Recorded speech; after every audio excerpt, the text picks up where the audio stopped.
ఓం సర్వచైతన్యరూపాం తాం ఆద్యాం విద్యాంచ ధీమహి బుద్ధిం యా నః ప్రచోదయాత్. సృష్టో యా సర్గరూపా జగదవన విధౌ పాలినీ యా చ రౌద్రీ సంహారే చాపి యస్యా జగదిదమఖిలం క్రీడనం యా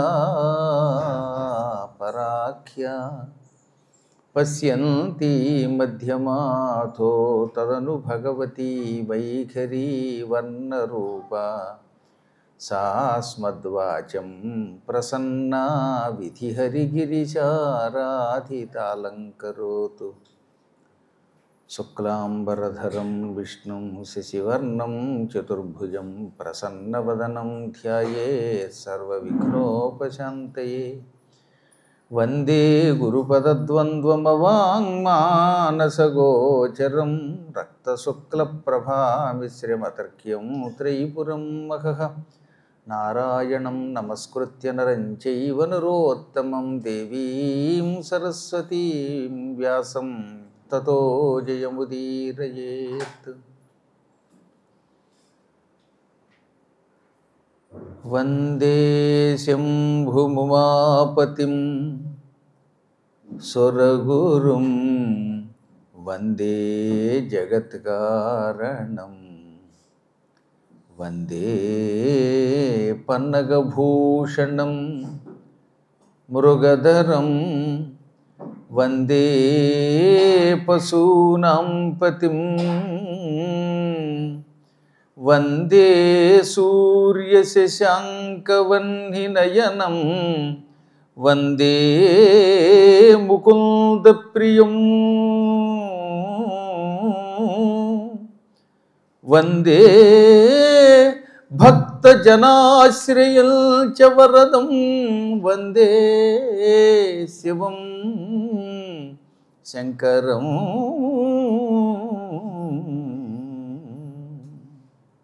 నమః పార్వతీపతే హర హర మహాదేవ్. గోవింద. శ్రీమాతా శ్రీ మహారాజ్యకి జయ. ఈ శరత్కాలం అంతా అమ్మవారి అనుగ్రహం కోరుకుంటూ మనం అర్చనలు చేసుకోవాలి. అమ్మ దయ ఉంటే మళ్ళీ మన సనాతన ధర్మం నిలబడుతుంది. ఈ ధర్మం నిలబడవలసిన అవసరం ఉన్నది. ఎందుకో తెలిసినా, ఓ పక్కన భయంకరమైన దుష్టశక్తులు మన ధర్మాన్ని నాశనం చేయడానికి కమ్ముకుంటున్నాయి.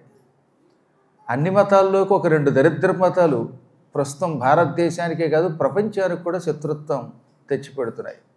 ఇటువంటి వాటిని ఎదుర్కొని ధర్మాన్ని నిలబెడుతున్న ఒక అపూర్వ దివ్యశక్తి శ్రీకృష్ణ స్వరూపమై, అమ్మవారి స్వరూపమై, కృష్ణ వారాహి రూపమై, పవన్ కళ్యాణ్ అనేటటువంటి ఒక గొప్ప వ్యక్తి రూపంలో మనల్ని రక్షిస్తున్నది. ఆయనకు శుభం కలుగుగాక.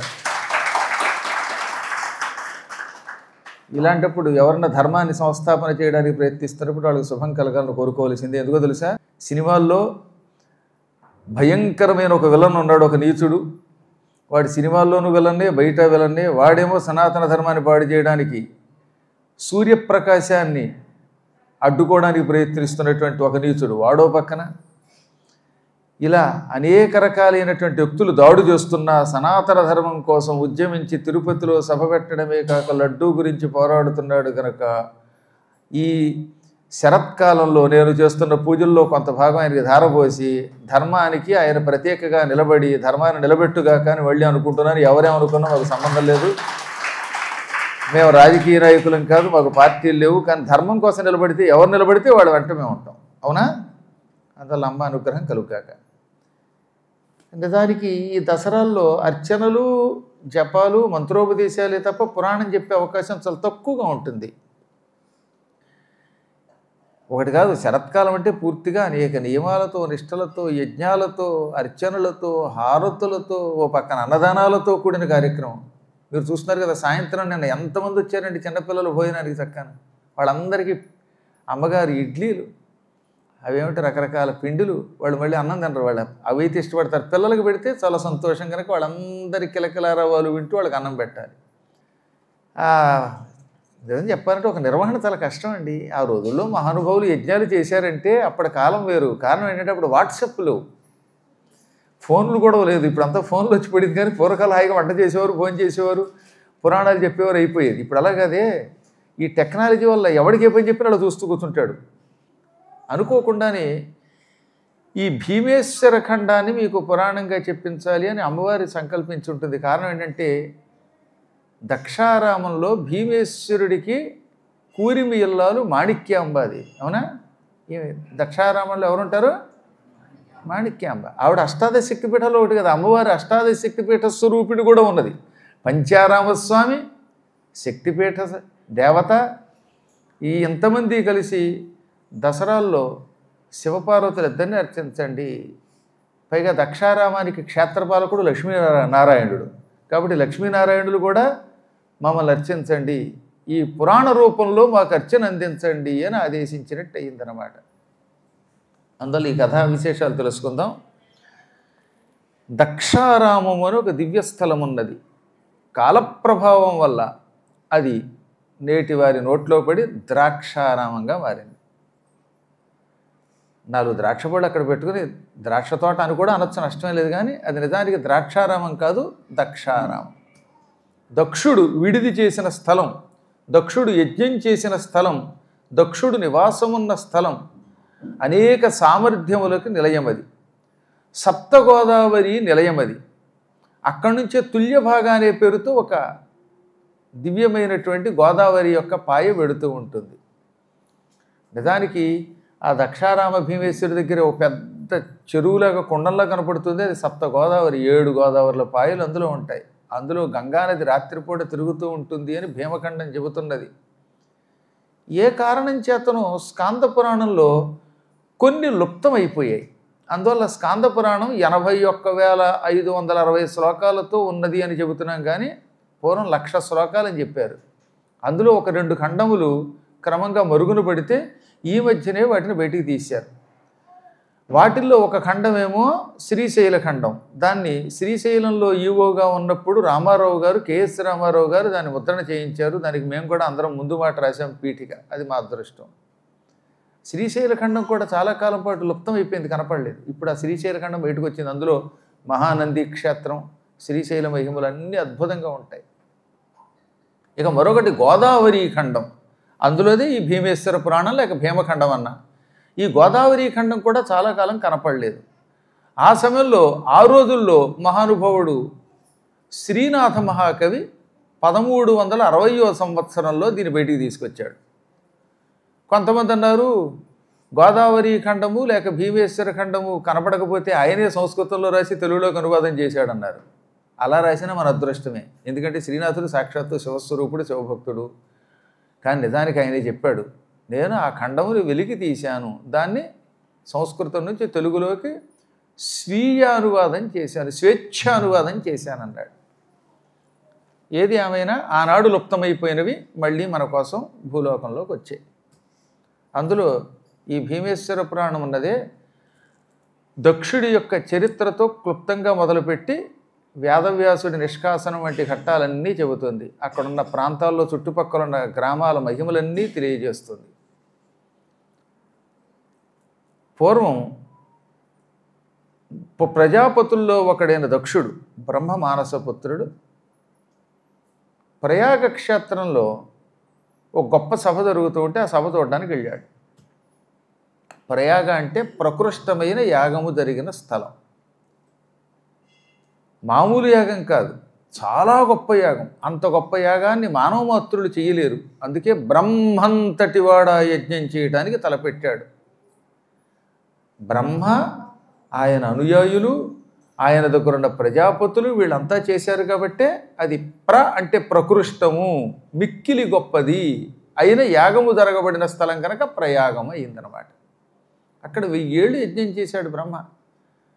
ఈ యజ్ఞం అంటే కేవలం అగ్నిక్రియే కాకుండా అగ్ని కార్యంతో పాటుగా యజ్ఞంలో కొన్ని పనులు తప్పక జరగాలి. అందులో ఒకటి అన్నదానము. అసలు యజ్ఞమునకు వచ్చేటటువంటి వాడు పేదవాడా లేక ధనవంతుడా, పండితుడా, పామరుడా అని చూడకుండా వచ్చిన వారందరికీ లేదనకుండా అన్నం పెడితే యజ్ఞంలో అదొక గొప్ప భాగం అన్నమాట. కాబట్టి యజ్ఞక్రియల్లో ఒకటి అన్నదానం. మీరు ఎక్కడైనా చూడండి, యజ్ఞాలు జరిగాయంటే అక్కడ ఏముంటాయి? అన్నదానాలు ఉంటాయి.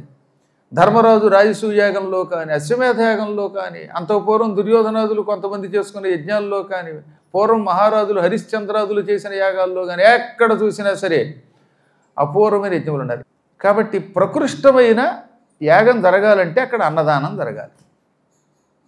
అదే సూత్రాన్ని అమలు చేస్తూ మన పీఠంలో ఎప్పుడు ఏ కార్యక్రమాలు జరిగినా వచ్చిన వాళ్ళకి లేదనకుండా అన్నం పెడుతున్నాం. ఎవరన్నా ఇచ్చారా ఇవ్వలేదా దీంతో సంబంధం లేదు. భగవంతుడి దేవల్ల మన క్షేత్రం అలాగే సాగాలి. ఇంకొక కోరిక కూడా ఉంది నాకు.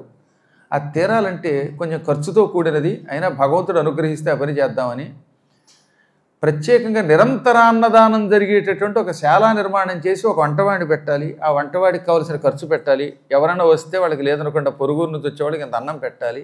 దాంతోపాటు ఒక వృద్ధశాల పెట్టాలి, స్మార్త పాఠశాల పెట్టాలి.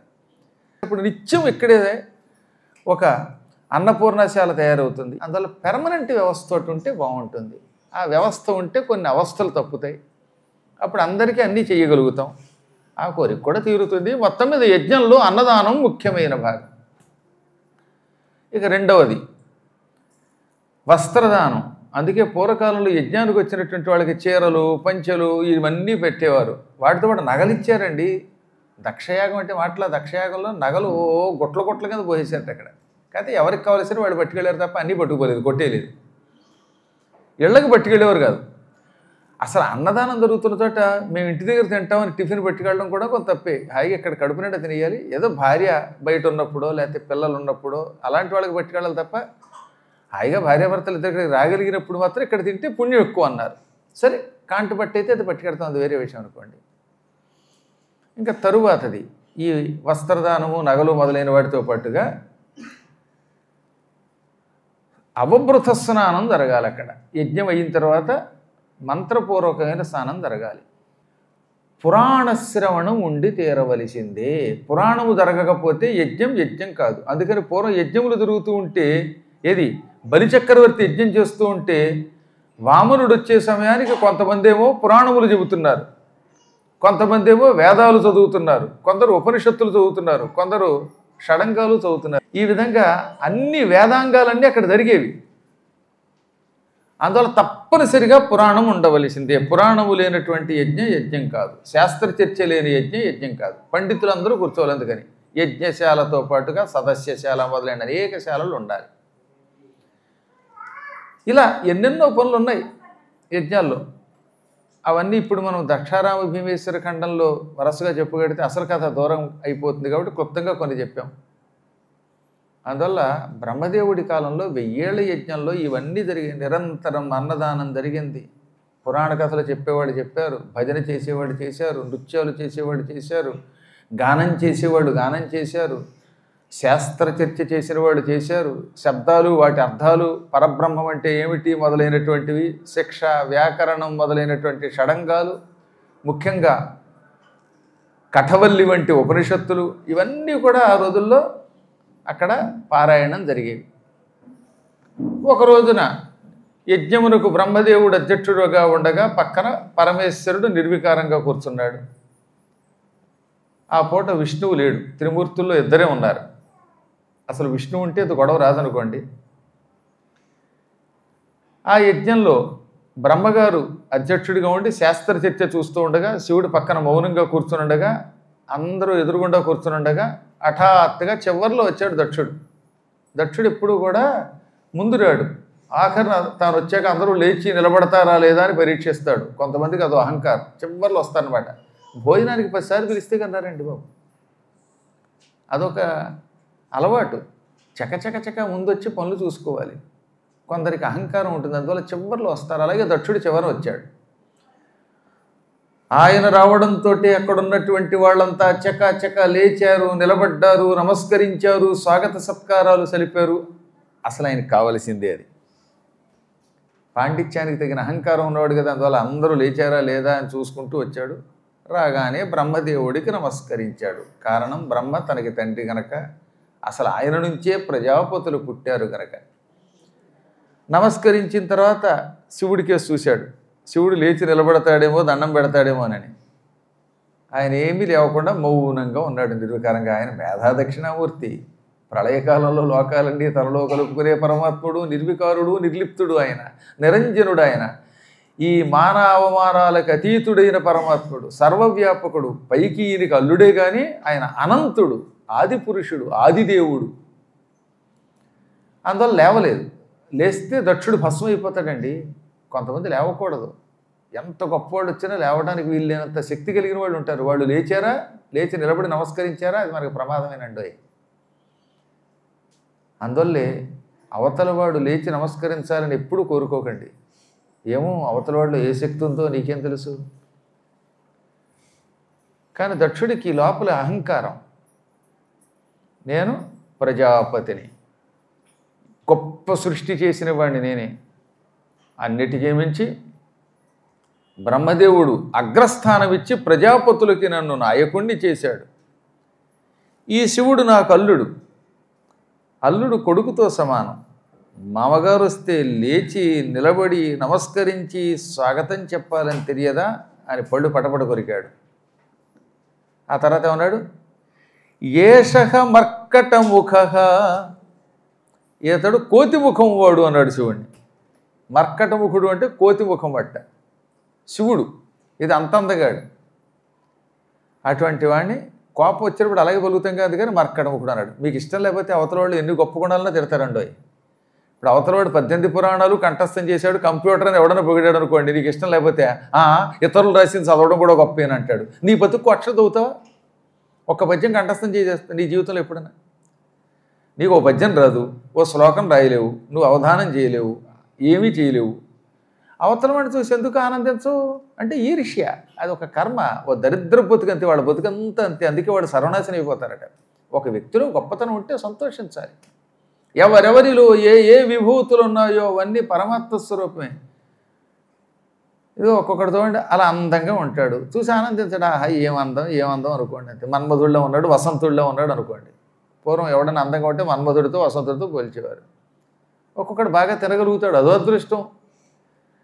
శుభ్రంగా పొద్దున 25 గారెలు, 50 బూరెలు, ఓ 20 పూరీలు తిని ఓ పావుగంట అయ్యాక మళ్ళీ ఆకలి వేస్తుంది గురువుగారు, ఇంటికి వెళ్ళి వస్తానంటాడు. వాడు అదృష్టం, అది తినగలిగే శక్తి ఉంది, అది కూడా పరమాత్మ స్వరూపమే. అలాంటి అదృష్టవంతులు ఈ మధ్యన దొరికారు నాకు. ఎప్పుడు భోజనం చేశాక కడుపు నిండిందంటే పర్వాలేదండి కొంచెం నిండింది అంటాడు. ఇంకేం చెప్పం మనం, అదొక అదృష్టం. వాడు తినగలుగుతున్నాడు, వాడు బకాసురుడు. ఒక్కొక్కళ్ళు కనీసం పురాణం వింటారు, అదొక గొప్ప శక్తి. ఆ శక్తులను చూచి పొంగిపోవాలి, అందులో పరమాత్మ ఉన్నాడు అనుకోవాలి. అంతేగాని ఏడిస్తే ఉపయోగం ఏమిటి? అందువల్ల పరమసుందరాకారుడి మీద కూడా ఈర్ష్య వల్ల, తాత్కాలిక ద్వేషం వల్ల దక్షుడికి కోపం కలిగి ఈతడు మర్కటముఖుడు అన్నాడు. నేను మామగారిని వచ్చినప్పుడు లేచి నిలబడి నమస్కారం చేయకపోయాడు. కనీసం నోటి మాటకేం కొరత వచ్చింది? ఏం మామయ్య బాగున్నావా అని అడగచ్చుగా, అడగడే. ఎరిగి వేదాన్ని అనర్హుడికి ఇచ్చినట్లుగా, ఇవ్వకూడని వాడికి ఇచ్చినట్లుగా ఈ పాపాత్ముడికి నా కూతుర్ని ఇచ్చాను, బంగారం లాంటి కూతుర్ని. ఈ బ్రహ్మగారి ముఖం చూచి ఆయన మాట విని మోసపోయాను. ఏది బ్రహ్మగారి మాట విని మోసపోయాట్టి. అసలు బ్రహ్మ లేకపోతే వీడి బతుకు వీడు ఎక్కడి నుంచి వచ్చాడు చెప్పండి. కొంతమంది అంతే, తండ్రిని తిడతారు. తండ్రి లేకపోతే వీడి బతుకు వీడు ఎక్కడికి వచ్చాడు, తండ్రి ఉంటే కదా వీడు వచ్చాడు. కాబట్టి ఎట్టి పరిస్థితుల్లోనూ పితృద్రోహం చేయకూడదు. మాతృద్రోహం, పితృద్రోహం, అన్నద్రోహం, గురుద్రోహం ఇటువంటివి చేయకూడదు. తండ్రి నీకు ఇష్టం ఉన్నా లేకపోయినా, నీకు అన్నం పెట్టినా పెట్టకపోయినా, ఆఖరికి ప్రహ్లాదుడు పరమ క్రూరుడైన హిరణ్యకశిపుణ్ణి కూడా పూజించాడే. తండ్రిలో లోపాన్ని తిరస్కరించాడు తప్ప భక్తే, తండ్రిగా గౌరవించవలసింది. కానీ ఏం చెప్తాం, ఇతనికి కోపం ఎక్కువైపోయింది కదా, అందుకని బ్రహ్మగారిని కూడా తిట్టాడు. మా నాన్నగారి మాట విని సుందరీమణి, చదువుకున్నది, శక్తి స్వరూపిణి అయిన సతీదేవినిచ్చి పెళ్లి చేశాను అని తెగ తిట్టి, ఇంద్రోపేంద్ర పరివృతుడయ్యేతడు భవిష్యత్తులో యజ్ఞములో భాగము పొందకుండా ఉండుగాక. అంటే యజ్ఞం జరుగుతున్నప్పుడు ఇంద్రుడు, విష్ణువు, బ్రహ్మ, శివుడు వీళ్ళకి తప్పనిసరిగా భాగం ఇవ్వాలి. ఖచ్చితంగా ఉండదు. త్రిమూర్తులతో పాటు ఇంద్రుడికి ఉండి తీరాలి భాగం. ఇంద్రుడు లేకపోతే కూడా యజ్ఞం అవ్వదు. అందుకే ఇంద్ర, ఉపేంద్ర, బ్రహ్మ, శివులు ఈ నలుగురు ఉండి తీరవలసిందే హోమంలో. అమ్మవారిని ప్రత్యేకంగా చెప్పక్కర్లేదు. ఎందుకు తెలుసా? యజ్ఞంలో చదివే ప్రతి రుక్కు మంత్రము అమ్మే కనుక. ఇప్పుడు ఇతడు కోపం వచ్చింది కనుక ఏమన్నాడు? ఈ శివుడు యజ్ఞార్హుడు కాడు, ఇది నేను ఇస్తున్న శాపం. బ్రహ్మకి, విష్ణువులకు, ఇంద్రునికి భాగాలు ఇవ్వండి, హవిస్సులు ఇవ్వండి, ఇతనికి ఇవ్వద్దు అని చెప్పించాడు. దాంతో నందికి కోపం వచ్చింది. ఆయన తిట్టాడు, ఆయన శాపం పెట్టాడు. దాంతో మళ్ళీ వీళ్ళు ఒకరినొకరు శాపాలు పెట్టుకున్నారు. ఆ శాపం అయిపోయిన తర్వాత దక్షుడు ఆగ్రహోదగ్రుడై తన ఇంటికి వచ్చేసాడు. ఇదిగో ఇప్పుడు దక్షారామం అని పిలుస్తున్న ప్రాంతం రామచంద్రపురం దగ్గర ఉంటుంది. రాజమండ్రి నుంచి ఒక 59 కిలోమీటర్ల దూరం, 1:21 వెళ్ళిపోవచ్చు కారులో. నడిచి వెడితే 2 గంటలు వెళ్ళిపోవచ్చు. అదిగో ఆ ప్రాంతం దక్షారామం. సప్త గోదావరి తీరం, తుల్యభాగా తీరం, అత్యంత పవిత్ర దివ్యక్షేత్రం, యుగయుగాల చరిత్ర కలిగిన క్షేత్రం. ఆ క్షేత్రం దగ్గర ఆయనకి మొత్తం పొలాల మీద, హలాల మీద, అన్నిటి మీద పట్టు అయింది. అక్కడ యజ్ఞం మొదలుపెట్టాడు.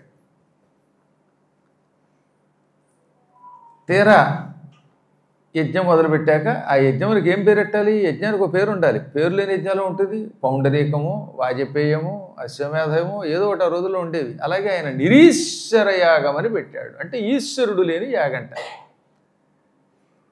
నిరీశ్వరుడు అంటే అసలు శివుడికి పైన ఈశ్వరుడు లేడు, ఆయన ఈశ్వరుడు అని అర్థం. వీడికి తెలియక నిరీశ్వరుడు అంటే శివుడు లేకుండా ఉండే యాగం అని పేరు పెట్టుకున్నాడు. ఆ యజ్ఞానికి చాలామంది వచ్చారు.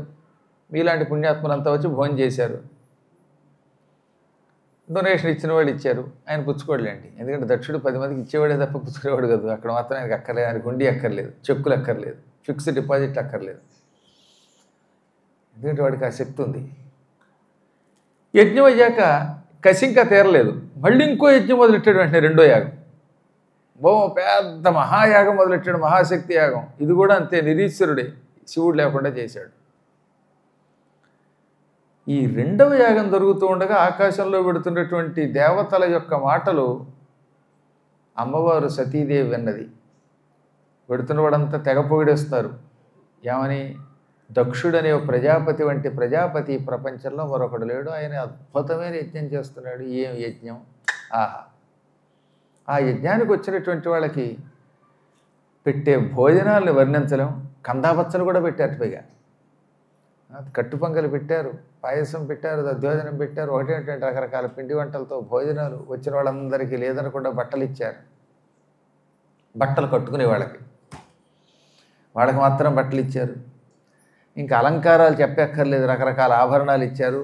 అబ్బబ్బా, ఏం వైభవం, ఏం భక్తి అని పొగుడుతూ ఉంటే సతీదేవి విన్నది. యజ్ఞం తన తండ్రి చేస్తున్నాడని తెలుసుకుని భర్త దగ్గరకు వచ్చింది. ఏమండి, మా తండ్రి, మీ మామగారు దక్ష ప్రజాపతి అద్భుతమైన యాగం ఒకప్పుడు చేసి ఇప్పుడు రెండవ యాగం చేస్తున్నట్ట, 2 యాగాలు జరుగుతున్నా మీరు నన్ను అక్కడికి పంపించలేదు ఏమిటి అని అడిగితే ఆయన ఆశ్చర్యపోయి, అయితే నీకు తెలియదన్నమాట వెరిదానా, మీ నాన్న కేవలం నా మీద ద్వేషంతో ఈ యజ్ఞం చేస్తున్నాడు. ఈ యజ్ఞం కేవలం ఈశ్వర ద్రోహం కోసం చేయబడుతున్న యాగం. ఏదో కారణం చేత అతనికి నా మీద కోపం వచ్చింది. నేను మానమర్యాదలకు అతీతుడైన పరబ్రహ్మస్వరూపుణ్ణి తెలుసుకోలేక, గుణం, రూపం, కర్మం ఇటువంటివి ఏమీ లేనటువంటి వాడిని గ్రహించలేక, నన్ను కేవలం ఒక అల్లుడిగా భావించి నేను లేచి నిలబడలేదని ఆగ్రహించాడు అతడు, కోపించాడు అతడు. అందుకే నా మీద కోపంతో కన్న కూతురువైన నిన్ను కూడా పిలవకుండా యజ్ఞం చేశాడు అనగానే, అదేంటండి, నాన్నగారు యజ్ఞం చేస్తుంటే పిలవాలా? పిలవకపోయినా పిల్లలు వెళ్ళొచ్చని శాస్త్రం చెబుతున్నది కదా, అందులో మనం కూతురు అల్లుళ్ళం కదా, వెడదామంది. నీవన్నది నిజమే. అతడు పొరపాటున మర్చిపోతే వెళ్ళాలి. కానీ అతడు పొరపాటున మర్చిపోవడం కాదు, తీవ్ర క్రోధంతో యజ్ఞం చేస్తున్నాడు. ఇప్పుడు వెడితే అవమానం పాలైపోతాం. నువ్వు అడగచ్చు, మా నాన్న మహాత్ముడు ప్రజాపతి, ఆయనకి ఎందుకు కోపం వస్తుంది అని. ఆయనకి ఉన్నదే కోపం. అసలు దక్షుడు అంటేనే కోపిష్టి. నిరహంకార నిరస్త పాప సుజనా నింద్యోల్ల సత్కీర్తి కొందరు కామిల్చి అశక్తులై మనములల్ దందహ్యమానేంద్రియాతురులై ఓరక మత్సగిల్తురు మహాత్ముండీశ్వరుండైన ఆ హరితో బద్ధ విరోధముల్ దొడరు దైత్య శ్రేణి చందంబునను. కొంతమందికి ఎప్పుడూ అహంకారం ఉండదు, అందుకని వాళ్ళు ఏమంటారు నిరహంకారులు. ఎప్పుడూ పాపాలు చేయరు గనక నిరస్త పాపులు అంటే పాపము లేనివాడు. అహంకారము పాపము లేనివాడిని ఏమంటాం? సుజనుడు అంటారు. అటువంటి వ్యక్తులకి బాగా కీర్తి కూడా పెరుగుతుంది, అందరూ పొగట్టడం మొదలెడతారన్నమాట. ఇతడు అహంకారం లేనివాడు, పాపం లేనివాడు, పుణ్యాత్ముడు అని అందరూ పొగుడుతారు. ఈ పొగడ్తల వల్ల కొంతమందికి బాధ కలుగుతున్నాడు. ఎంతసేపు ఆయన్నే పొగుడుతున్నారు, నన్ను పొగడ్డం లేదు, నేను తక్కువ వాడినా అనుకుంటాడు. నువ్వు తక్కువ వాడువో ఎక్కువ వాడువో, కానీ నీవు ప్రజలకి నచ్చలేదు, వాళ్ళు పొగడరు. ఎందుకు పొగుడతారు? ఇప్పుడు మొత్తం అందరినీ పొగిడేస్తారేటి? పురాణాలు చెప్పేవాళ్ళు చాలామంది ఉన్నారు, అందులో కొంతమందికే పేరు వస్తుంది, కొంతగా రాదు. ఎందుకంటే ఈ వ్యక్తి చెప్పేది అవతలవాడికి అర్థమవుతోంది, అది పనికొస్తోంది, వాడి సరైన మార్గంలో నడుపుతున్నది. ఆ శక్తిని బట్టి కొందరు పొగుడతారా. అందులో కొంతమందికి మరీ పేరు రావచ్చు, కొందరికి తక్కువ పేరు రావచ్చు. మొత్తం మీద ఎంతోమంది పౌరాణికులున్నా అందులో కొంతమంది సుప్రసిద్ధులు అవుతున్నారు. ఎంతోమంది రాజనీతిజ్ఞులున్నా అందులో కొంతమందికే పదవులు వస్తున్నాయి. అందరూ ముఖ్యమంత్రులు అయిపోతారా? అందరూ ప్రధానమంత్రులు అయిపోతారా? వ్యాపారం చేస్తున్న వాళ్ళు అందరూ కోటీశ్వరులు అయిపోయారా? బియ్యం వ్యాపారం చేసి ఒక ఆయన 30 కోట్లు సంపాదించాడు, ఇంకొక ఆయన ఎన్నేళ్ళు చేస్తున్నా 5 కోట్లే వస్తుంది. ఏం చెబుతాం? ఎవడో అదృష్టం వాడిది. కొంతమంది ఏమిటో తెలియదండి, అన్నం వండడం మొదలెడితే చాలు బలి ఉడుగుతుంది వాళ్ళకి. కొంతమంది ఎంతకాలం వంట చేసిన దిక్కుమాల వంట అంతే, పొల్లని మజ్జిగో, లేకపోతే పప్పు పొల్లగా ఉండడమో, లేకపోతే ఉప్పు లేకపోవడమో, ఏది చేసిన అంతే. రొట్టె వేస్తే వేగకపోవడమో, అట్టు వేస్తే మాడిపోవడమో, లేకపోతే వేగకపోవడం ఉంటుంది. కొంతమంది కేవలం అలా ఇంత నామం పెడితే చూడండి, నాలాంటి వాడు ఎంత అందంగానో కనపడతాడు. ఒక్కొక్కడు ఇంతంత మేకప్ వేసుకుని ఎన్నో బట్టలు వేసుకుంటారు, దిక్కుమాల మొహాలు ఎప్పుడు అలాగే ఉంటాయి, మాడిపోయిన ముఖాలు. కాబట్టి ఈ సృష్టిలో కీర్తి ఎందుకు వస్తుందో చెప్పలేము, ఒక్కొక్కడి ముఖంలో ఎందుకు అట్రాక్షన్ వస్తుందో చెప్పలేము. సుజనులు కీర్తి పొందితే ఆ కీర్తి నాకు కావాలని అందరూ కోరుకోవడం దండగా. ఎవడి కీర్తి వాడిదే. నువ్వు ఎంత గింజుకున్నా నీకు అవతల వాడికి వచ్చినంత పేరు రాదు. వాడిలా నువ్వు పాడలేవు, లేకపోతే వాడిలా ఆడలేవు, వాడిలాగా ఏదో పని చేయలేవు, అంతే. కానీ కొంతమందికి ఏమవుతుందన్నమాట, ఇప్పుడు వాడిని అందరూ పొగుడుతున్నారు, వాడికి కీర్తి వచ్చింది, నాకెందుకు రాలేదని బాధ కలిగి బాధతో అవతల వాడి మీద ద్వేషం పెట్టుకుంటట్టండో. ఆ ద్వేషం వల్ల ఏమవుతుందన్నమాట, ఈ లైవ్లో అయితే తిట్టుకుంటూ కామెంట్లు పెడతారు. వాళ్ళు దాన్ని ఏమంటారు, కామెంట్స్ టర్నడ్ ఆఫ్ అయిపోయి అనుకోండి, అప్పుడు తిట్టలేక బయట తిట్టుకుంటాడు వాడు. మొత్తం లోపల కొత్త కొత్త కొత్త ఉడికిపోతాడు. దందహ్యమానేంద్రియాతురులై అంటే కొత్త కొత్త ఉడికిపోతారు, మండిపోతారు. మండిపోయి వాడిని పడగొట్టాలి, నాశనం చెయ్యాలి అని అనవసరంగా ద్వేషిస్తారు. కేవలం ఆ ద్వేషానికి కారణం ఉండదు, అది అనవసర ద్వేషం. ఈ అనవసర ద్వేషం ఎందుకు వస్తుందో చెప్పలేము, అంతే. మహాత్ముడైన విష్ణువుతో రాక్షసులు అనవసరంగా యుద్ధం చేసినట్టే విష్ణువుతో ఉత్తినే యుద్ధం చేస్తారు రాక్షసులు, ఎందుకంటే వాడు బుద్ధి ఎటువంటిది కనుక. మూర్ఖులైన క్రూరులైన రాక్షసులు వట్టినే శ్రీమన్నారాయణుడితో తగాదా పడినట్లుగా పాపాత్ములు గొప్పవాళ్ళ కీర్తిని కోరుకుని ఆ కీర్తి పొందలేక అసహ్యించుకుంటాడు. అలాగే నేను మహాకీర్తివంతుణ్ణి, ఈశ్వరుడు సర్వవ్యాపకుడు, ఈ సర్వవ్యాపకుడి యొక్క కీర్తిని పొందాలని ప్రయత్నించిన దక్షుడు నా మీద కోపంతో ఉన్నాడు. కాబట్టి యజ్ఞానికి వెళ్ళొద్దంటే వినిపించుకోకుండా సతీదేవి వెళ్ళింది. అక్కడ ఆవిడ భస్మం అయిపోయింది. సతీదేవి భస్మం అయిపోయిన వార్త విన్నటువంటి ఈశ్వరుడికి ఆగ్రహం కలిగింది. వికటాట్టహాసం చేశాడు, తాండవమాడాడు. ఒక జటాజోటాన్ని పెకలించి పీకి టప్ నేల మీద కొట్టాడు. కొట్టడంతో అందులోంచి భద్రకాళీ సమేతుడు వీరభద్రుడు దయించాడు. భయంకరమైన ప్రమథగణాలను వెంటబెట్టుకుని ఈ భద్రకాళితో పాటు వీరభద్రుడు దక్షుడి యజ్ఞవాటిక మీద పడ్డాడు. ఆ యజ్ఞంలో పాల్గొన్న వాళ్ళందరికీ బుర్ర రామకీర్తన పాడించేశాడు. ముందుగా భృగు మహర్షి దగ్గరికి వెళ్ళాడు. ఎరా భృగువు, శివుడికి వ్యతిరేకంగా యజ్ఞం చేస్తూ ఉంటే ఆ యజ్ఞంలో భోజనం చేయడానికి వస్తావా? పైగా శివుణ్ణి దక్షుడు తిడుతున్నప్పుడు బోడి గడ్డం ఇలా ఊపుతావా అని మొత్తం గడ్డమంతా పీకేశాడు. చర్మంతో సైతంగా గడ్డం ఊడొచ్చేసింది. ఇక మళ్ళీ జీవితంలో ఆయనకి గడ్డం పెంచుకోవాల్సిన అవసరం లేదు. బ్లేడు ఖర్చు తగ్గిపోయింది. పీకి పారేశాడు. రక్తంతో నిండిపోయింది మొత్తం గడ్డం అంతా. పూషుడు అని ఒకడు ఉన్నాడు. సూర్యుడి యొక్క 12 రూపాల్లో ఒకడాయన.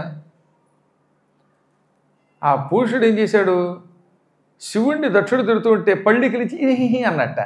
దాంతో మొత్తం పళ్ళన్నీ పట్మని ఓడగొట్టేశాడు. పళ్ళు కొట్టడం కాదు, మూతి మీద కొట్టడంతో వీరభద్రుడు ఈ పళ్ళన్నీ గొంతుకులోంచి కడుపులో గడిపోయాయి.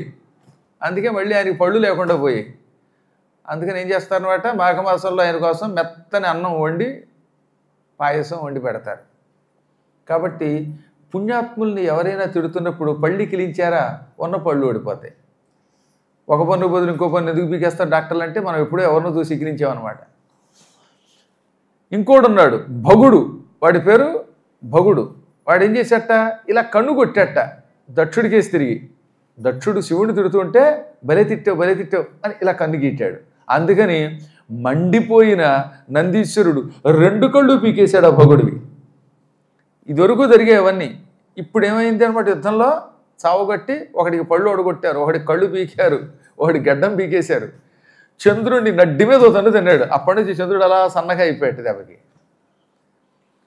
ఇక ఇంద్రుణ్ణి, ఎరా నీకేమో 1000 కళ్ళు ఉన్నాయని రెచ్చిపోయి 1000 కళ్ళతో యజ్ఞం చూడడానికి వస్తావా అని కళ్ళని చెతకబొడిచి నెత్తి మీద కిరీటం తీసి నడ్డి మీద ఆయన్ని తన్నారు. ఎంతో గొప్పదే సరస్వతి, కానీ మొహమాటానికి యజ్ఞానికి వచ్చింది మా అబ్బాయే కదా అని. అందుకని ఆవిడ ముక్కు కూడా కోసేసేట వీరభద్రుడు. భారతి నాసికయు వీరభద్రుడు రుద్ర అన్నారు. అందుకే ఆ దెబ్బతో ముక్కులు పోతే అప్పుడు శివుడి దగ్గరికి వెళ్ళి, ఏదో మా అబ్బాయి కదా అని యజ్ఞానికి వెడితే మీ శరీరం నుంచి వచ్చిన వీరభద్రుడు ముక్కు కోసేసాడు ఏమిటంటే, ఆయన లేదు సరస్వతి అని మళ్ళీ వెంటనే చేత్తో నివరి కొత్త ముక్కు ఇచ్చాడు. కొత్త ముక్కు చిలక ముక్కులో ఎర్రగా ఉంటుందిట. అందుకే సరస్వతి శరీరంలో ఒక్క ముక్కు దగ్గర మాత్రం కొద్దిగా ఎరుపు రంగు ఉంటుంది, మిగతా శరీరం అంతా తెలుపు అంటారు కొందరు. ఇలా ఒకటేంటండి, అందరినీ విరగ్గొడి పారేశాడు ఆయన. దక్షుణ్ణి గొడ్డలితో నరికి చంపడానికి ప్రయత్నిస్తే వాడి తల తెగలేదు. కారణం, యజ్ఞముల వల్ల వాడి శరీరం వజ్రం అయిపోయింది. అందరి గొడ్డలతో ఎంత కొట్టినా తల మాత్రం తెగలేదు, వాడు చావలేదు. అప్పుడు ఆకాశవాణి, ఈతడు ఆయుధముల వల్ల చావడు, యజ్ఞ పశువుని చంపినట్లుగా చంపు అన్నది. యజ్ఞ పశువుని ఏం చేస్తారు, ఓ మంత్రం చదివి ముక్కు మూసేస్తారు. తర్వాత నవరంధ్రాలు, అన్ని రంధ్రాలు మూసేస్తారు. ముక్కులు, కళ్ళు, చెవులు, నోరు, మలమూత్ర ద్వారాలు అన్నీ మూసేసి సరిగ్గా గుండె దగ్గర ఒక్క గుద్దు గుద్దుతారు. ఆ దెబ్బకి తెస్తుంది అది.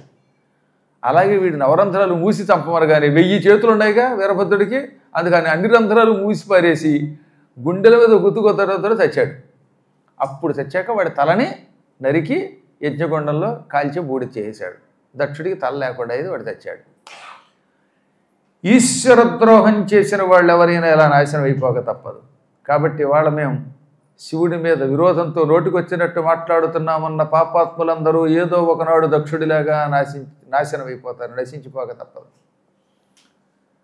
అందువల్ల రుద్రనింద చెయ్యకూడదు, శివాపరాధం చెయ్యకూడదు. యజ్ఞం అంతా ధ్వంసం అయిపోయాక దేవతలంతా బ్రహ్మ దగ్గరికి వెళ్ళి ఏడ్చారు, మహాత్మా రక్షించు, మహాత్మా రక్షించు. యజ్ఞం అంతా పాడు చేశాడు వీరభద్రుడు. ప్రమథగణాలు అందరినీ తన్నారు.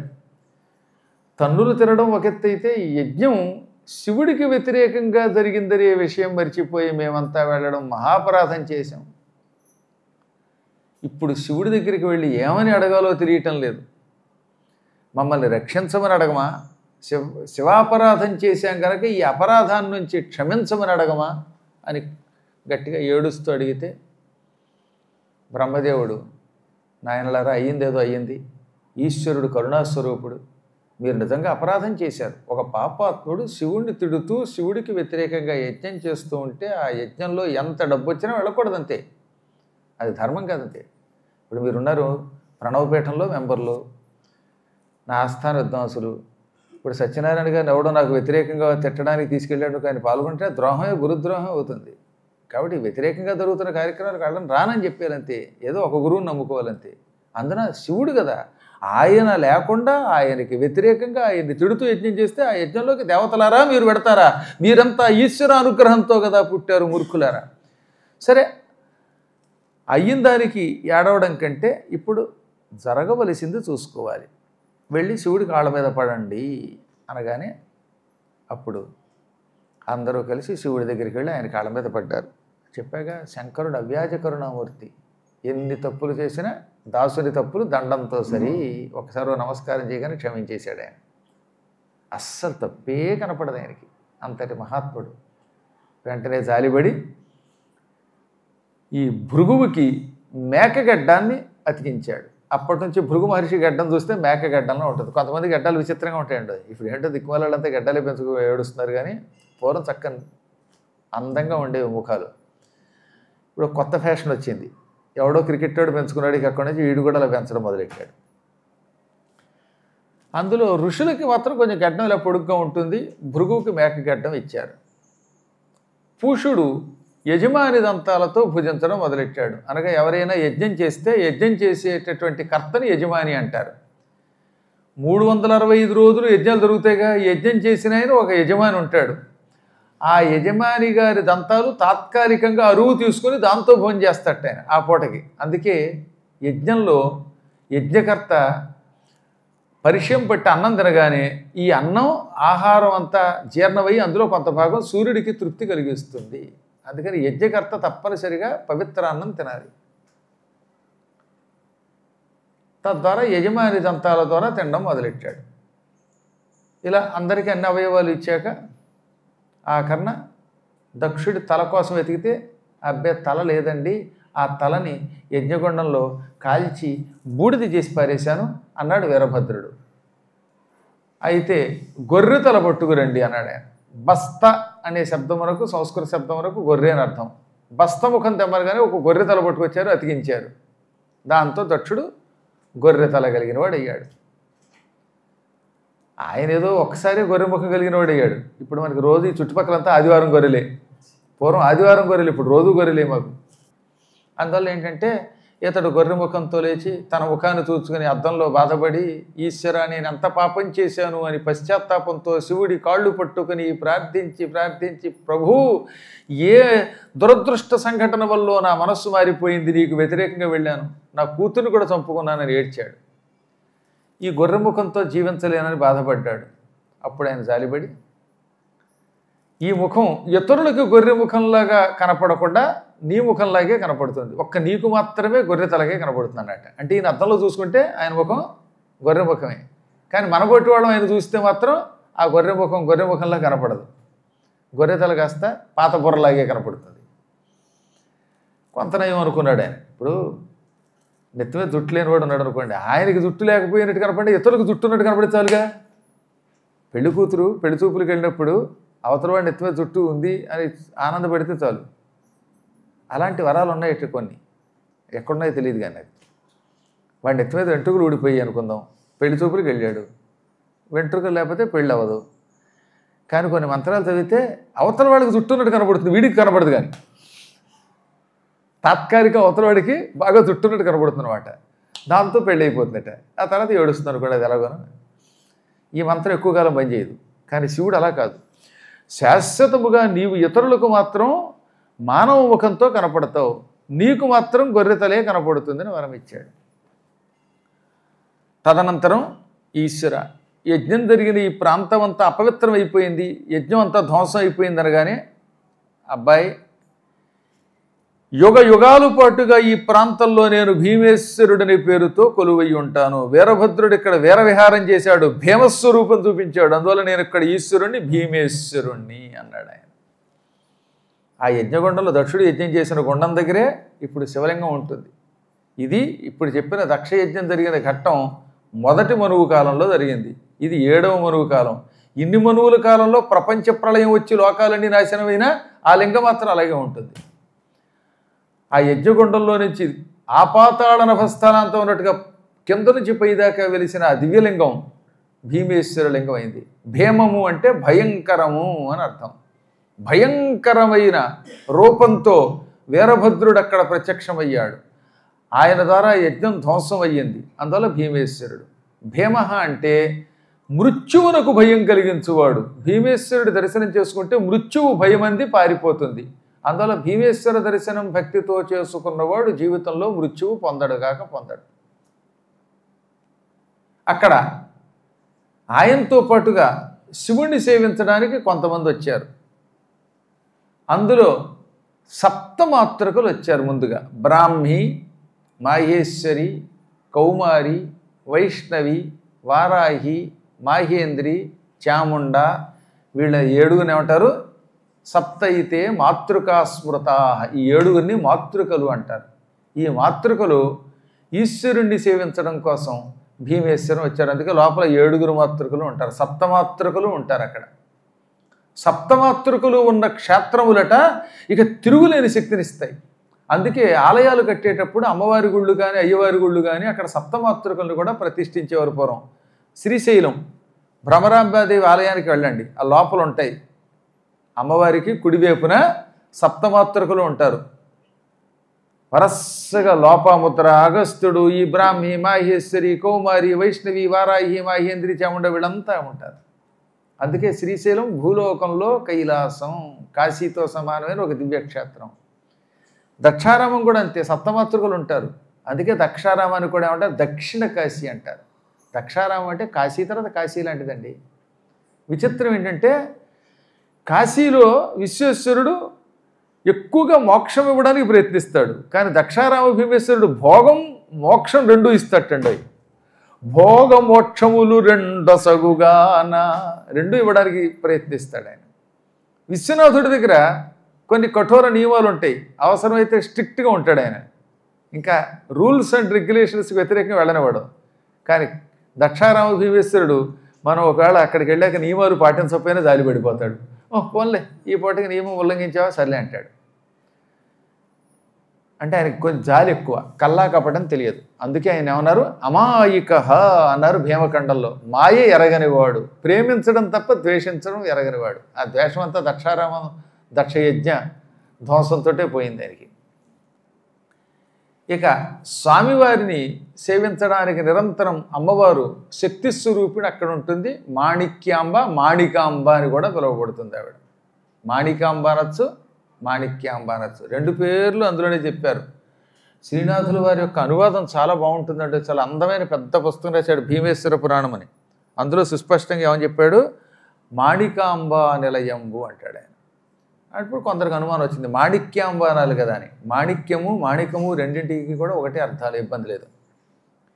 భద్రపాతాళ భైరవ పాలితంబు గుహ వినాయక రక్షణ కుంఠితంబు సప్తమాతృక పరివార సంకులంబు వసుమతీనూపురము దక్షవాటిపురము. ఈ దక్షారామం ఎటువంటిది? అక్కడ భైరవుణ్ణి భద్రపాతాళ భైరవుడు అంటారని ఈ భీమేశ్వర పురాణం చెబుతున్నది. ఇప్పుడు కాలభైరవుడని అంటున్నాం మనం, అసలు పేరు భద్రపాతాళ భైరవుడు.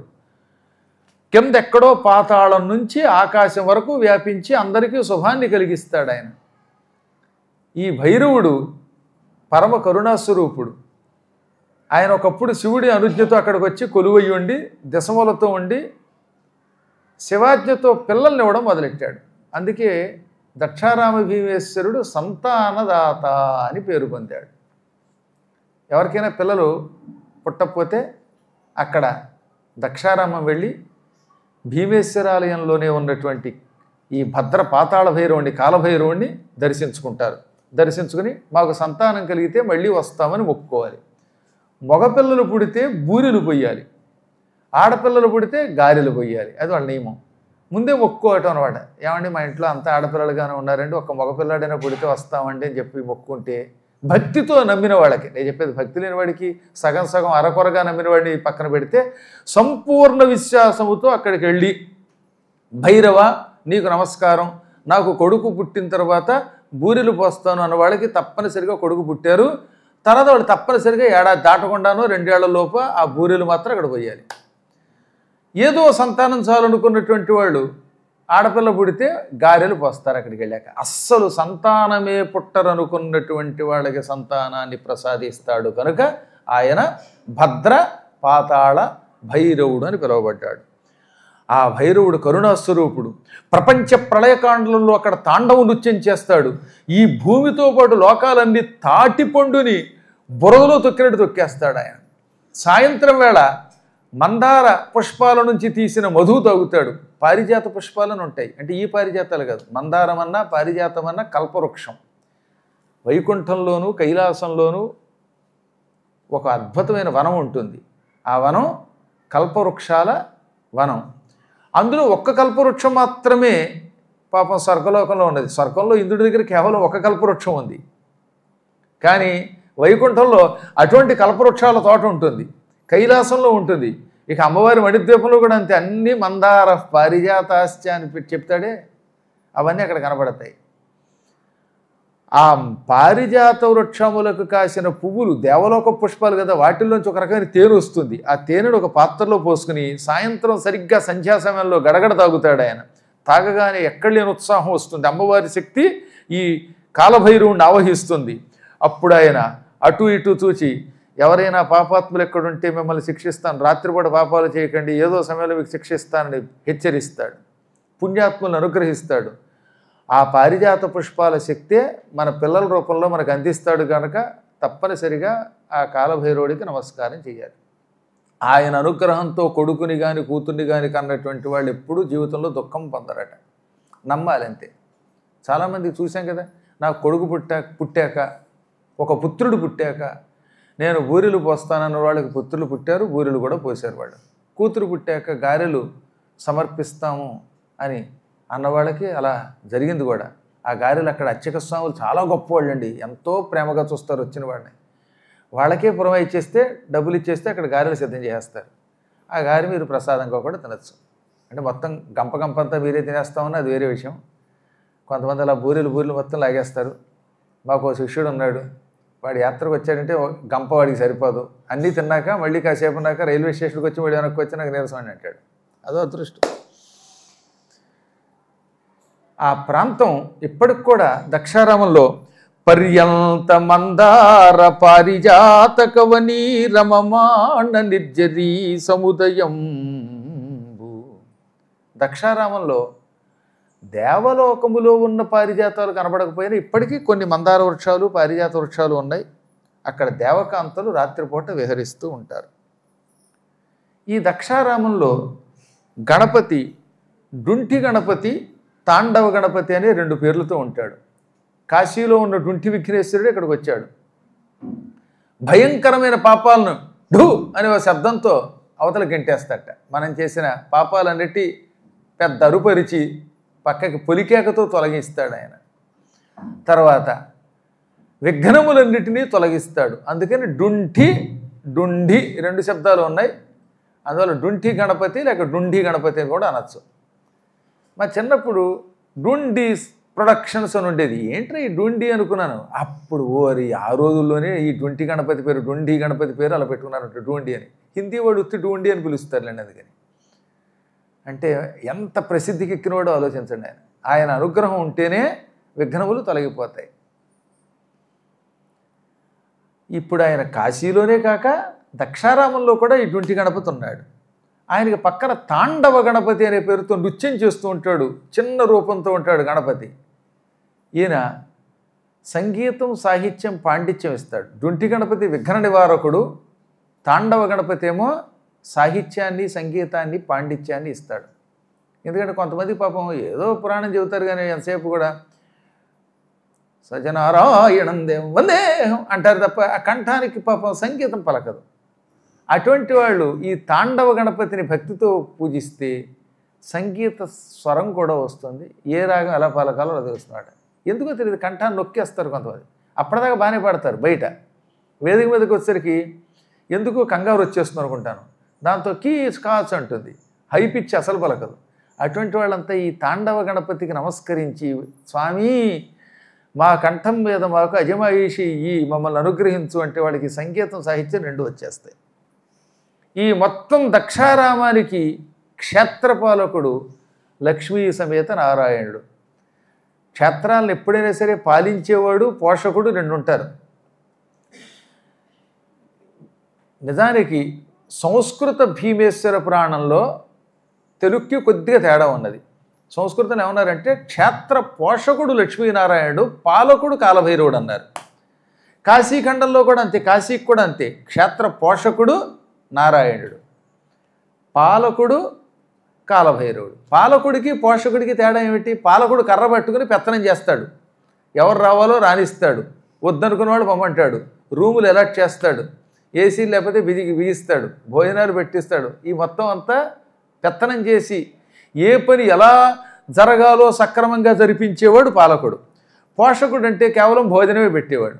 వచ్చిన వాళ్ళందరికీ కూడా వంటశాలకి పర్యవేక్షణ చేస్తూ, వంట వాళ్ళకేమో కావలసిన సామాన్లు ఇస్తూ, పప్పులు కావాలా తెప్పిస్తున్నాను, పాలు కావాలా తెప్పిస్తున్నాను, బియ్యం కావాలా తెప్పిస్తున్నాను అని అన్నీ తెప్పించి, మళ్ళీ వంట దగ్గర గ్యాస్ అలా వదిలేస్తూ ఉంటే గ్యాస్ అంతా పాడు చేయకండి, కట్టెలు పాడు చేయకండి అని మందలిస్తూ.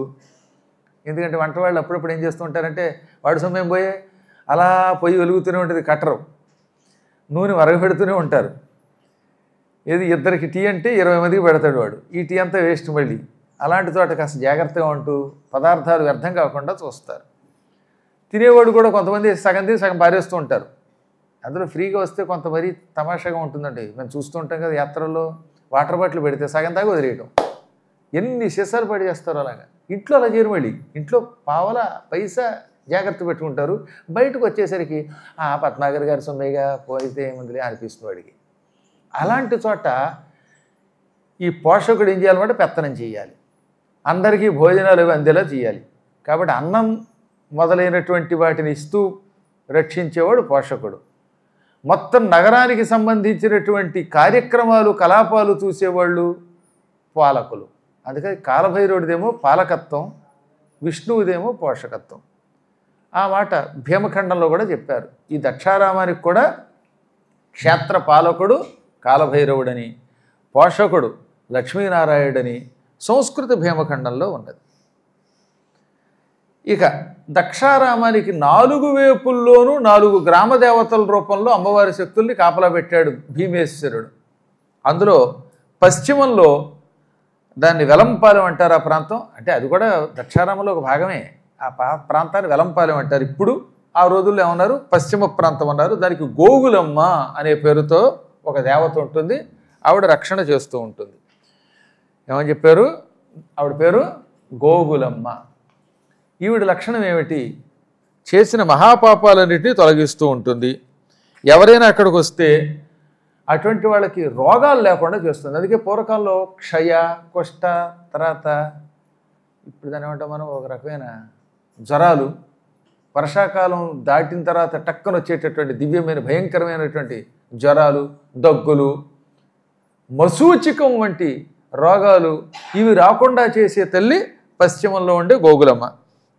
దక్షవాటిక పశ్చిమ ద్వార భూమి ప్రతివశిల్చును సర్వాంగరమ్యయగుచు సేవకుల పాలి స్వరశాఖి పువ్వు గొమ్మ కోమలార్ధేందుదరు కొమ్మ గోగులమ్మ అని శ్రీనాథులు వారు అద్భుతమైన పద్యం రాశారు. శివుడి శక్తి పార్వతి. ఈ పార్వతిలో ఒక అంశతో ఈ గోగులమ్మ పుట్టుకొచ్చింది. గో అంటే ఇంద్రియాలు.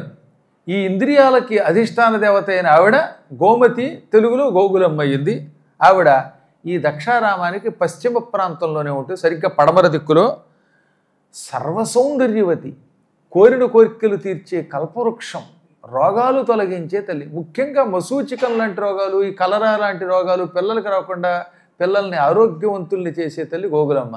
కాబట్టి అక్కడికి వెళ్ళిన వాళ్ళు ఉరికి గుళ్ళోకి వెళ్ళి శివుని చూసి వచ్చేయడం కాదు, గోగులమ్మను చూడాలి. ఇక ఉత్తరం వైపు ఎవరున్నారు? దక్షపురమున ఉత్తర ద్వారమందు ఊర్జితంబుగా నుండు మహోజ్వలాంగి కామితార్థైక సంకల్ప కల్పవల్లి మహిత సుగుణమతల్లి శ్రీ మండవల్లి. మండతల్లి, ఆవిడనే మండలమ్మ అని కూడా పిలుస్తారు. మండతల్లి అనే పేరుతో లేక మండలమ్మ అనే పేరుతో ఉత్తరం వైపున అమ్మవారి మరొక శక్తి ఉన్నది. ఈ ప్రాంతాన్ని ఇప్పుడు రావి చెట్టు ప్రాంతం అని పిలుస్తారు. అక్కడ పెద్ద రావి చెట్టు ఉంటుంది, అక్కడే ఈ మండలమ్మ లేక మండతల్లి ఉంటుంది. ఈవిడ ఉత్తరం వైపు ఉంటుంది అన్నమాట దక్షారామంలో. ఈవిడ మీ పిల్లల భవిష్యత్తుకు కావలసినటువంటి వరాలు ఇస్తుంది.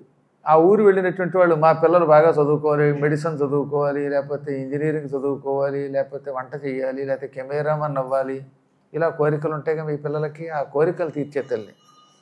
కామితార్థైక సంకల్ప కల్పవల్లి. కామితం అంటే కోరుకున్నటువంటి అర్థమును తప్పక కోరిక వెంటనే ఇచ్చే తల్లి ఆవిడ. సుగుణాల రాశి. ఇక ఇప్పుడు తూర్పుకు వద్దాం. పశ్చిమంలో ఎవరున్నారని చెప్పాము? గోగులమ్మ. ఉత్తరంలో ఎవరుంటారు? మండలమ్మ లేక మండతల్లి. ఇప్పుడు తూర్పున నూకాంబ తల్లి ఉన్నది, నూకాంబిక ఉన్నది. సారమతి దక్షవాటిక తూర్పు గవనిన్ ప్రసిద్ధితో వసియించున్ హేరాళ క్రీడ సంచారిణి నూకాంబ భక్తజన రక్షకునై. తూర్పున భక్తుల్ని రక్షించడం కోసం శత్రువులు ఎవరు ఆ నగరం మీద దాడి చేయకుండా, అన్యమతస్థులు అక్కడికి అడుగు పెడితే అటువంటి వాళ్ళ వల్ల ఆ నగరానికి హాని లేకుండా కాపాడుతూ ఉంటుంది నూకాంబ, గ్రామదేవత.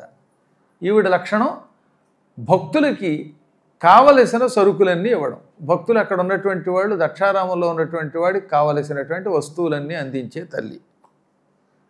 ఇక చిట్ట చివరిగా దక్షిణ ప్రాంతంలో ఘట్టాంబిక అనే పేరుతో ఉంటుంది. కోటిపల్లి వెళ్ళేటటువంటి మార్గంలో ఉందన్నమాట.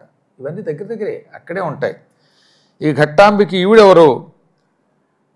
శారీరక మానసిక దార్ఢ్యం ఇస్తుంది. కొంతమందికి శరీరం దుర్బలంగా ఉంటుంది, కొంతమందికి మనస్సు దుర్బలంగా ఉంటుంది.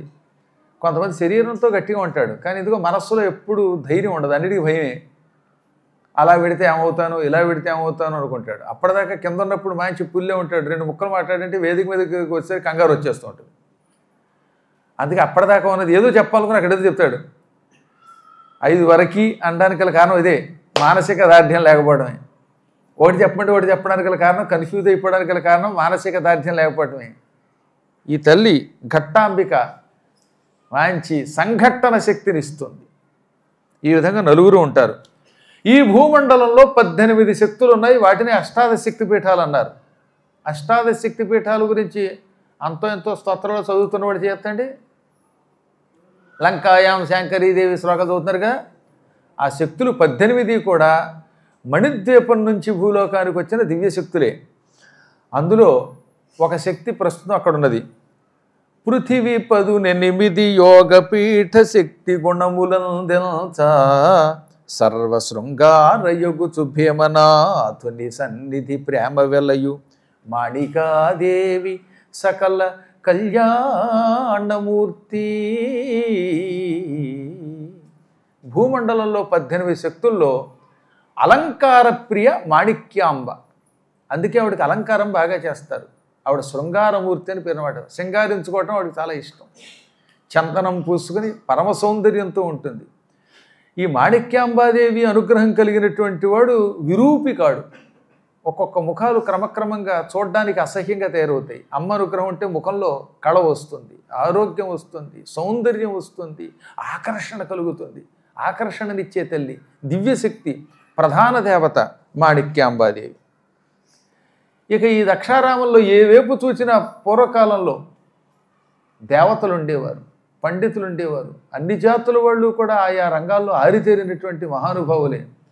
కామక్రోధాదులకు అతీతంగా ఉండేటటువంటి వాళ్ళు. ఇంతమందిని అదుపులో పెడుతూ భీమనాయకుడు అరగొర లేకుండా అక్కడ ఉంటాడట. అంటే కల్లా కపటం లేకుండా ఉంటాడు. సాధారణంగా ఆలయాల్లో కొంతమందికి ప్రవేశం, కొంతమందికి అప్రవేశం అని పెట్టేవారు. పాపాత్ముల్ని రానిచ్చేవారు కాదు పూర్వం, పుణ్యాత్ముల్ని రానిచ్చేవారు. కానీ భీమేశ్వరుడు అలా కాదు, పరమ పాపాత్ముడిని కూడా రానిచ్చి పాపాత్ముడు కూడా పుణ్యాత్ముడికి కూడా చేస్తాడు. అందుకని అమాయిక అన్నారు ఆయన. కాశీ విశ్వనాథుడు ఉన్నాడు అనుకోండి, బ్రహ్మహత్యా పాపం చేసేవా దూరం నుంచే దండం పెట్టని ఇవట స్ట్రిక్ట్గా. అందుకే బ్రహ్మహత్యా పాపం చేస్తే కాశీ వెళ్ళిన వాడు విశ్వనాథుడి దర్శనానికి వెళ్ళకూడదు. ఏం చేయాలి?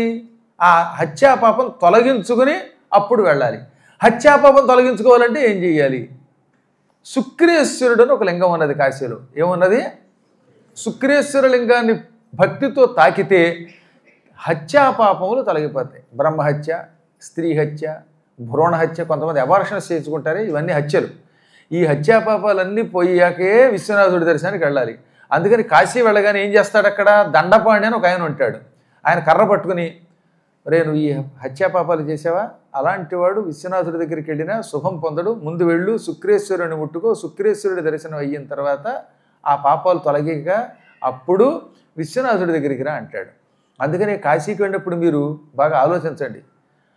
శనివారం కానీ ఆదివారం నాడు కానీ చేపల్ని బర్ర బర్ర అని రాతి బండ మీద అరగదీసి చంపేమా తిన్నామా, అలా తింటే ముందు ఏం చేయాలి, శుక్రేశ్వరుని ముట్టుకోవాలి. పందిని లాగేసామా శుక్రేశ్వరుని ముట్టుకోవాలి. ఇంకేమైనా మేకలు పీకలు కోసామా ముందు శుక్రేశ్వరుడి దర్శనం చేసుకోవాలి. అంటే ఒకసారి చేసుకుంటే చాలు, ఇక వెళ్ళినప్పుడల్లా అక్కర్లా, మొట్టమొదటిసారి ఓసారి వెళ్ళి ముందు శుక్రేశ్వరుడికి దండం పెట్టండి. శుక్రేశ్వరుడు ఎక్కడున్నాడండి, విశాలాక్షి దేవి దగ్గర నుంచి అన్నపూర్ణాదేవి దగ్గరికి వెడుతూ ఉంటే శుక్రేశ్వరుడి లింగం కనబడుతుంది.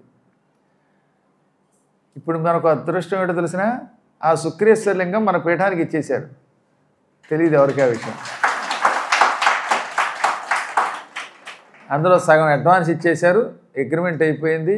రేపు అక్టోబర్లో ఇప్పుడు విజయదశమి నాడు పూర్తిగా ఆ శుక్రేశ్వర లింగం మన ప్రణవపీఠం పేరు మీదుగా రిజిస్ట్రేషన్ అయిపోతుంది. ఇంకా భవిష్యత్తులో శుక్రేశ్వర లింగానికి మన ప్రణవపీఠం నుంచి అర్చకులు వెళ్ళి అర్చన చేస్తారు. ఇది ఎంత అదృష్టమవుతో అండి.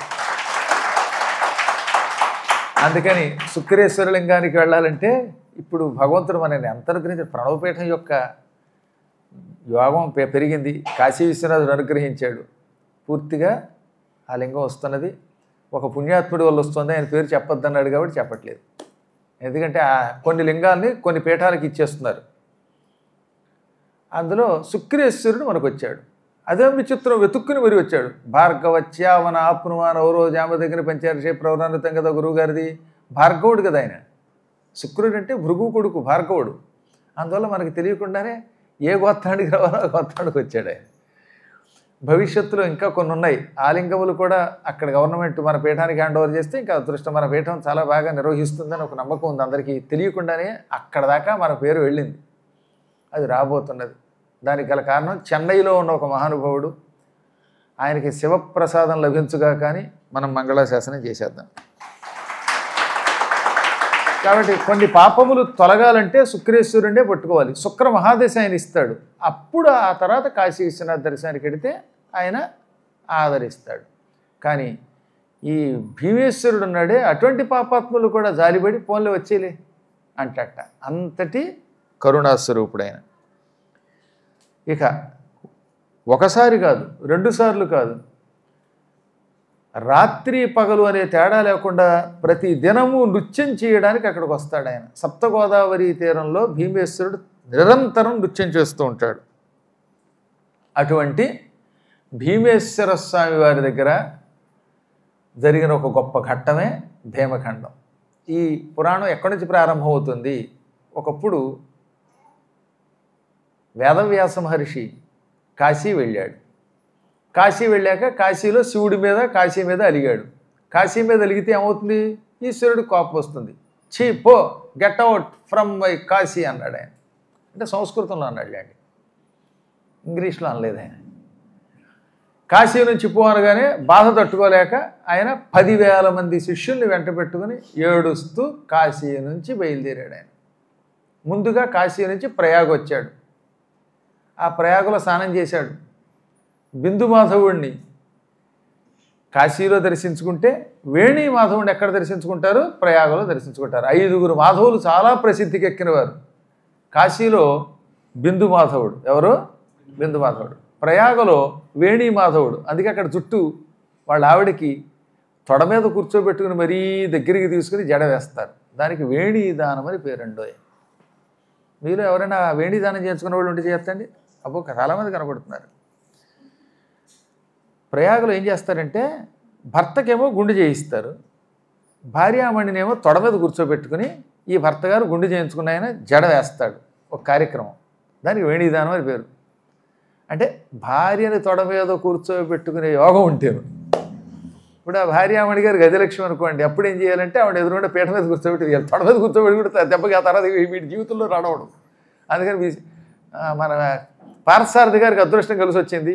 విశాలాక్షి గారు కేవలం 80 కేజీలో ఉండడం వల్ల ఇబ్బంది లేకపోయింది. 150 కేజీలు ఉంటే కష్టం, కానీ అందుకని ఏం చేశారనమాట, భర్త గారు ఇక్కడ కూర్చుని ఎదురుగుండా ఒక స్టూలో ఏదో వేస్తారు. ఏమంటే స్టూల్ వేసారా మీకు? సరే, ఏది ఏమైనప్పటికీ తొడ మీద కూర్చోబెట్టుకుని పూర్తిగా జడ వేయటం అదొక ప్రక్రియ. అలా వేణీదానం జరిగే ఆ ప్రాంతంలో ఉన్న మాధవుడు, వేణీ మాధవుడు,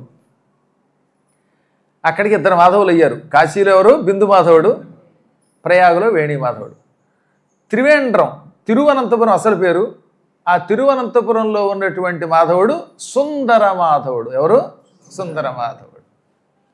ఇక రామేశ్వరంలో ఉన్నాడు గనక ఆయన, ఆ ప్రాంతం సేతువు గనక అక్కడ మాధవుడు సేతు మాధవుడు. ఇక 5వ మాధవుడు కేవలం మనకి ఆంధ్రప్రదేశ్లోనే ఉన్నాడు, కుంతి మాధవుడు పిఠాపురంలో. ఈ పంచమాధవుల గురించి ఈ భీమేశ్వర పురాణం, కాశీఖండం అన్నిట్లో ఉంటుంది. ఈ పంచమాధవుల్లో తెలుగువాడు ఒక మాధవుడు అనమాట. ఒక ఆయన తమిళ మాధవుడు, ఒక ఆయన మలయాళ మాధవుడు. కర్ణాటకలో లేదు పాపం, ఏమిటో మరి. అక్కడ ఇంకొక ఆయన ఎవరో ఉన్నారు. కానీ మాధవులు మాత్రం తమిళ, ఆంధ్ర, కేరళల్లో ఉన్నారు. 2 ఉత్తరప్రదేశ్, యూపీ, హిందీ మాధవులు ఇద్దరు యూపీలోనే ఉన్నారు. అదృష్టం, అవునా? ఈయన బయలుదేరి, ఈ కథ అంతా ఎలా మొదలైంది, కాశీ నుంచి బయలుదేరట, ప్రయాగ వచ్చాడు. ప్రయాగలో వేణిమాధవ్ సేవ చేశాడు. శివ, కాశీ వదిలేశానని బాధ, ఆ బాధ పోవటం లేదు. అక్కడి నుంచి అలాగే బాధపడుతూ క్రమంగా గంగాద్వారం వచ్చాడు, కలకత్తా. అక్కడ స్నానం చేశాడు. అక్కడి నుంచి పురీ జగన్నాథం వచ్చేటండి. అంటే ఈయన ఎట్నుంచి వచ్చాడు రూట్ అనమాట, అట్నుంచి వచ్చాడు ఒరియామేంచి. సాధారణంగా ఇప్పుడు మనకి 2 ఉన్నాయి కాశీ వెళ్ళాలంటే రూట్లు. విజయవాడ నుంచి నాగపూర్, ఇటారసి, అటువైపుగా ప్రయాగ మీదుగా వెడతామనా. కానీ ఆయన ఆ రోజుల్లో ఇటు విశాఖపట్నం నుంచి ఇప్పటికి కూడా ఒకటి ఎక్స్ప్రెస్ ఉంది, వారానికి ఒక రోజు ఉంటుంది, బుధవారం అనుకుంటాను. విశాఖపట్నం నుంచి బయలుదేరితే పురీ జగన్నాథం మీద అంటే కురదా రోడ్డు, ఆ తర్వాత భువనేశ్వర్ నుంచి వెడుతుంది, అదొక రూట్ అటువైపు విశాఖపట్నంలో. అది బయలుదేరితే కాశీ వెళ్ళిపోతుంది. పొద్దున్నే తెల్లవారుజామున 4:30కి బయలుదేరితే విశాఖపట్నంలో మర్నాడు ఉదయం 7:30కో ఎంతకో కాశీ వెళ్ళిపోతాం. కేవలం 26 గంటలు వెళ్ళిపోతాం విశాఖ నుంచి. అయితే వారానికి ఒక రోజు భలే ఉంటుందండి రైలు, మంచి ఫస్ట్ క్లాస్ రైలు అది. అందులో ఫస్ట్ క్లాస్ కంపార్ట్మెంట్ కూడా ఉంటుంది. కాబట్టి అదో రూటు. పాతకాలంలో వేదవ్యాసుల వారు అటునుంచే వచ్చారు, బంగాళాఖాతం మీద నుంచి వచ్చారు. ఆయన భువనేశ్వర్ని చూసుకున్నాడు. జగన్నాథ క్షేత్రం, పురుషోత్తమ క్షేత్రానికి వెళ్ళాడు. అక్కడ కుండలతో అన్నం వండి నివేదన చేశాడు, అవన్నీ తిన్నాడు. గంగా స్నానం చేశాడు, గంగా సాగర సంగమ స్నానం చేశాడు.